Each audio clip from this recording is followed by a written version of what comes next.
देखो भैया, इस दुनिया में दो तरह की रोटियां बनती हैं।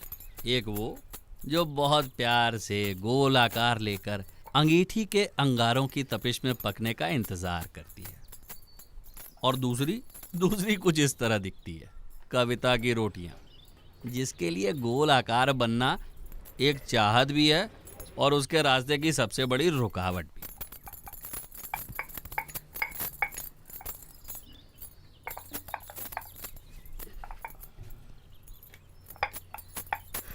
छोड़ दो तुम ये सब। अरे तुम्हारी उम्र की थी तो घर का सारा काम अकेले संभाल रही थी, और तुम्हें देखो आधा घंटा हो गया, ये एक रोटी नहीं बनी ढंग से। अरे कर लूंगी ना माँ। अगर आपसे अच्छी रोटी बनाने लगी तो पापा का प्यार बट नहीं जाएगा। आप ही की भलाई सोच रही हूँ। बातें करवा लो तुमसे जितनी मर्जी। चलो रहने दो, मैं करती हूँ। तुम जाओ, वो 2-4 कपड़े रह गए हैं, उन्हें धो के सुखा दो। खड़ी हो और ढंग से धो लेना जरा। एक साबुन की टिकिया की किस्मत में दिन ब दिन घिस घिस कर जीना लिखा है, पर कविता के हाथों में तो ये टिकिया भी बेमौत मारी जाती है। कविता, तुम्हारे पापा 2 घंटे लाइन में लग के ये 1 बाल्टी पानी लाते हैं, और तुमने 2 कपड़ों में सारा पानी लगा दिया। कल को शादी करके जब ससुराल जाओगी ना, तो मुझे ही बातें सुननी पड़ेंगी।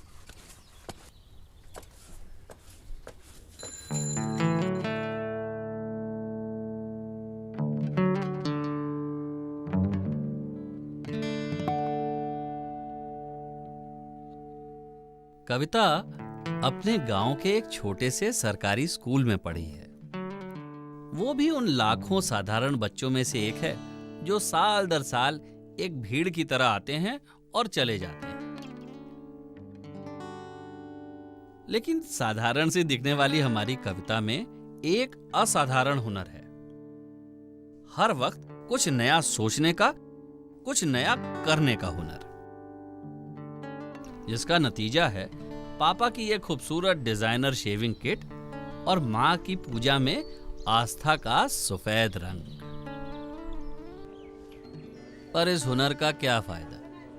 हमारे देश में सपने देखने वालों की कोई जगह नहीं है। अब कविता को ही ले लीजिए, उसके ज्यादातर दोस्तों ने शादी कर ली और बाकी जो बची कोई ना कोई डिग्री कोर्स कर रही हैं। और कोई चारा भी तो नहीं है ना। अरे भाई, डिग्री नहीं तो लोग क्या कहेंगे और इज्जत कौन देगा? कविता चाहे कितनी भी होनहार क्यों ना हो, उसके हुनर को उन रोटियों से ही मापा जाता है जो वो बना ही नहीं सकती। लेकिन कविता में कुछ ऐसा है जो उसे बाकी सपने देखने वालों से अलग करता है। उसमें अपने सपनों को हकीकत में बदलने का हुनर है। चलो अब आपको मिलाते हैं इस कविता से, जिसकी गांव में अपनी खुद की गहनों की दुकान है। गहने तो सब बेचते हैं, पर कविता जैसे डिजाइन और कारीगरी किसी के पास नहीं है। इसने गांव के 2 युवा लोगों को ट्रेन भी किया है, जो अब कविता के साथ ही काम करते हैं। उन्हें दूसरे लोगों की तरह गांव छोड़कर बड़े शहर में जाने की कोई जरूरत नहीं। पैसा और इज्जत दोनों उन्हें अपने ही गांव में मिल गए, और ये सब मुमकिन हुआ कविता के हुनर की वजह से।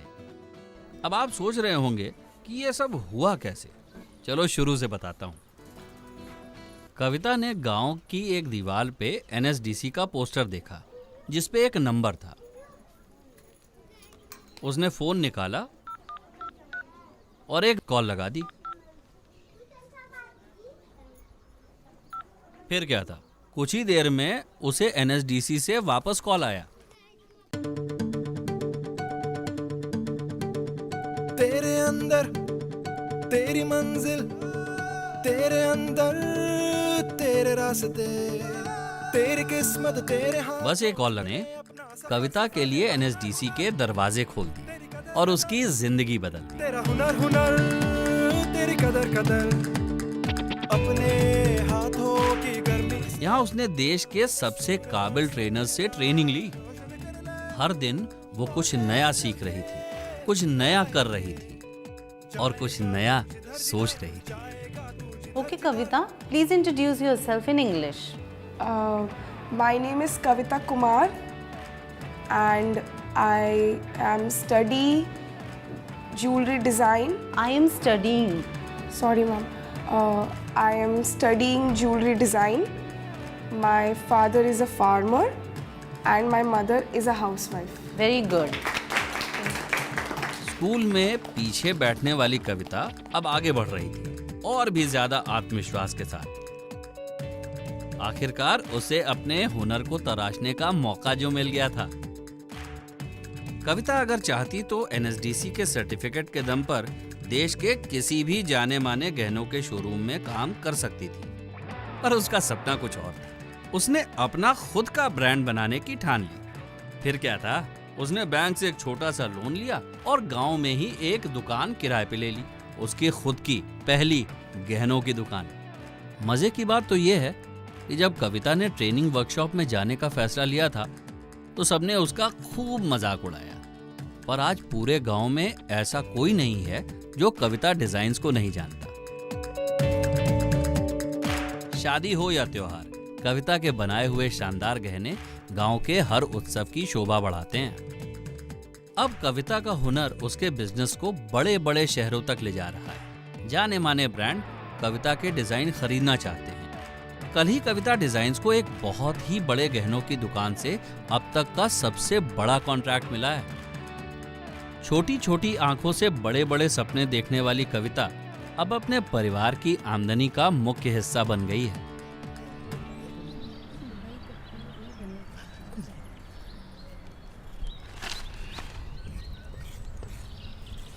आज भी कविता की रोटियों में गोल आकार नहीं, भारत का नक्शा ही दिखता है।